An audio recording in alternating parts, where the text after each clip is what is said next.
Welcome to another episode of My Dog Bites.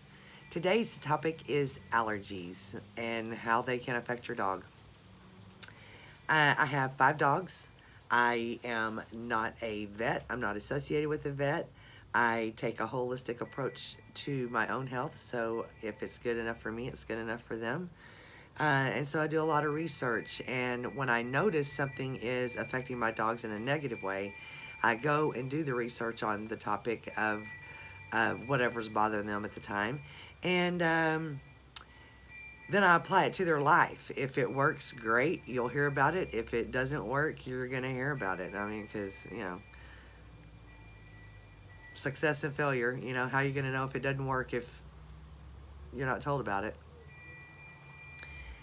So, I don't have a degree in any of this stuff. I'm just an ordinary girl trying to do the best that's for my dogs to give them a long, happy, healthy, more balanced life to where we can all enjoy life together day by day.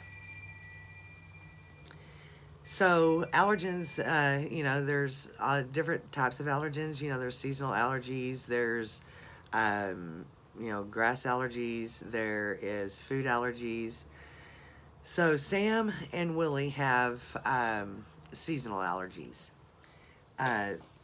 Sam now I'll tell you, Sam used to get ear infections all the time. Like he's had, I don't know, he'll be 5 December 1st.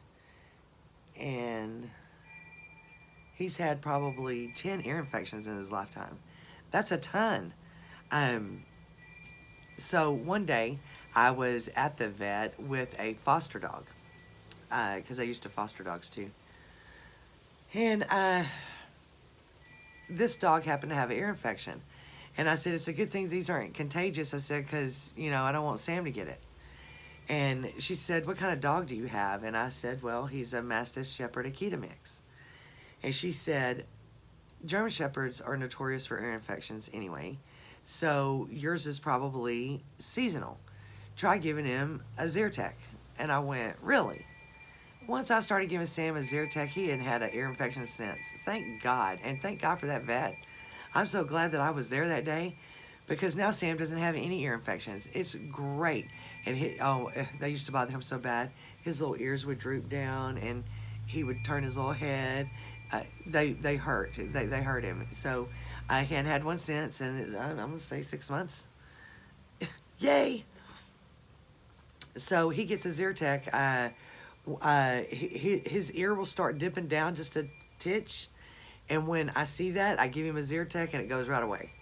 So apparently he's getting some fluid built up behind his ears or something, and that's what's causing the infection, I guess. So the Zyrtec keeps that away. So there's that little tidbit of information. Willie, on the other hand, he is a seasonal allergy dog too, but his are from environment from the beginning, or in the beginning of his life. I did not have him. Willie's a rescue. So he was a puppy mill dog and lived in a building. So he's got some scarring in his lungs and stuff that I can't do anything about. But it makes him wheeze, and sometimes he has coughing spells. So on his, on the coughing thing, what I do is, first of all, he gets a half a Zyrtec for him. The vet said that a half would do him just fine, so he gets half a day. Willie takes more allergy medicine than anybody else in the house, including me. So, there you go. But he wheezes quite a bit. So when I give him the Zyrtec, it stops his wheezing. From him living inside a building in the beginning of his life, he was subjected to smelling his own ammonia and other dogs' ammonia. It was a puppy mill. It was a terrible life. And now he is way better. He never got any fresh air before. Now he gets plenty of fresh air. He's laying out here right now, sniffing the air. He's so cute. Anyway, hang on, let me show you. He's so cute.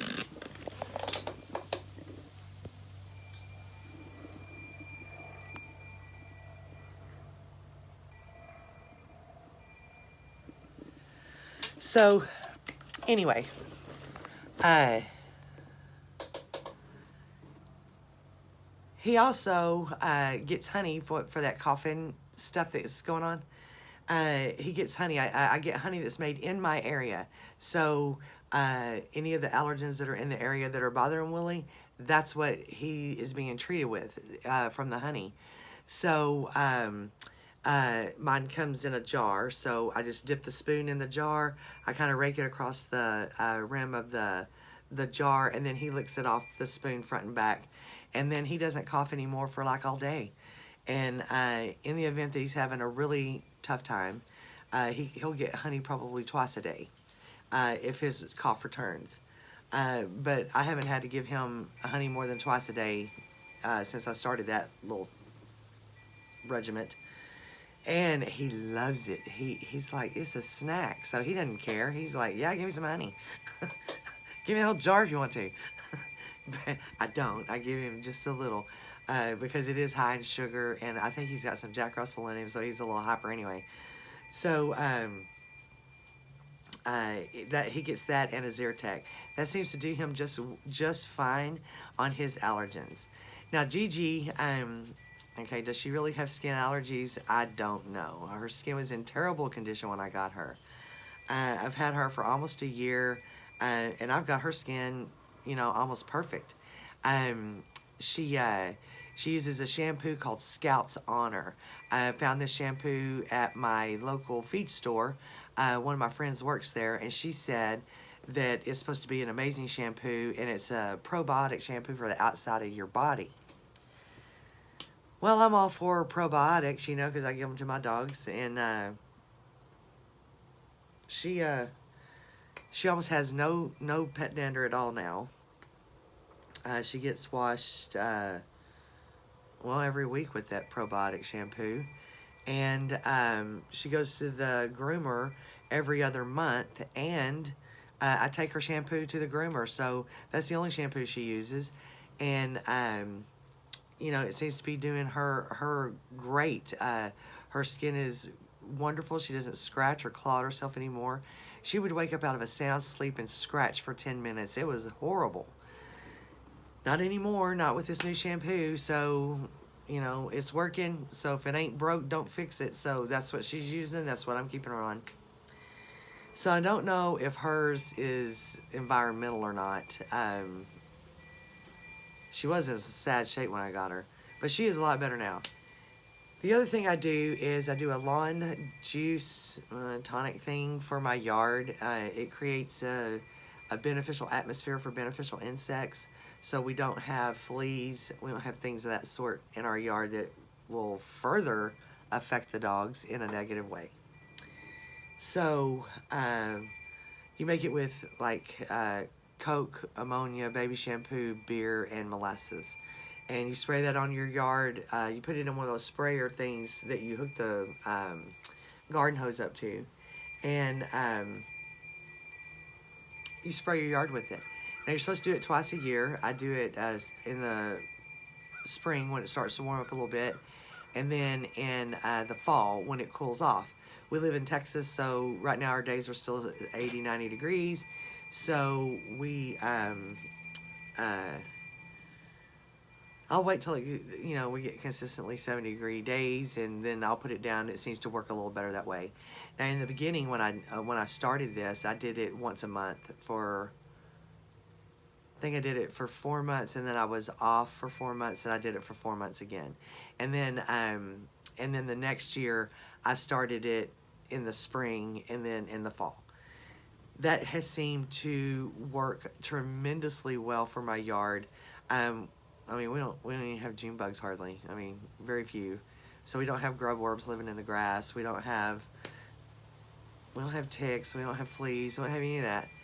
So it's working. Again, so I love these things. I love that it's cheap to make. You just buy, buy the cheapest beer, the store brand Coke, the store brand baby shampoo, ammonia, what is that, $1?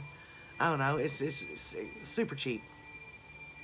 So very cheap ingredients. I mean, I've got like a half acre to spray, so, putting down traditional lawn fertilizer and things like that, and Bug Be Gone and all that kind of mess, shit, that cost me a couple $100 every time I did it. Well, not with this stuff, for a couple $100, I can do it for 5 years or more. Jeez. I think I fill that bottle up 2 or 3 times when I'm spraying. It's not, I'm telling you, it's ridiculously cheap. And I fill it up, I think, 2 or 3 times just out of the one Coke, the one thing of ammonia, all of that, because I think you use a cup of ammonia. I'll put the recipe on my Facebook page. So it'll be my dog bucks, or my dog bites on my Facebook page. Say that 10 times fast. But those are the things I do for the allergens. Another thing that I do for their skin, because sometimes it's just dry skin and it's really not allergy. I give them mackerel or salmon or sardines. They love sardines. Make sure the sardines are in water. They don't need oil. They don't need it packed in oil or anything. Just the water's fine. Each dog will get, there's like 6 sardines in a can, so I got 5 dogs. So everybody gets 1 and Sam gets 2. Because he's bigger. He needs 2. But the fish has, the fish oils in them and things that are really beneficial for their skin. And that also keeps their skin, hydrated, and, they don't get dry skin. They don't have dandruff. They don't have any of that stuff, which is amazing. So, you can kind of do this stuff with a holistic approach where you don't have to give them the Abaquel and, drugs, to make them stop itching. Pay attention to what's going on in your dog's life, their diet, and see what you can change to make it better. Like I said, they're on a bison and venison flavored dog food that has no chicken in it whatsoever. So the only chicken they get is like real chicken, and they don't get that every day. They don't get that every month. They just get it every now and then, and it's usually when we're sharing off our plate or whatever. So, try these things out, see if this, see if any of these things work for you and your dog. You can leave comments below, questions. I'll answer questions as soon as I can. But I have healthy, calm dogs. Look at this. This is crazy. They're all right here. Hi, Bubba. That's Sam, Ollie, Gigi, Ellie. Willie's over there in the grass. Obviously, he doesn't have a grass allergy or he wouldn't be laying there. But nobody scratches, nobody itches, nobody does anything because they're awful calm, awful relaxed all the time. That's the way we like it. So, try some of these tips and see if they work for you. It can't hurt your dog. It's a holistic approach. There's no chemicals going into your dog, just good, clean, natural, things that God made. And remember, dog is God backwards. So, also, help control the pet population. Have your pet spayed or neutered. There's too many dogs that get put down. There's too many cats that get put down for no other reason than there's too many and not enough houses for them. So do what you can to help control the pet population, and y'all have a great day. Talk to you later. God bless.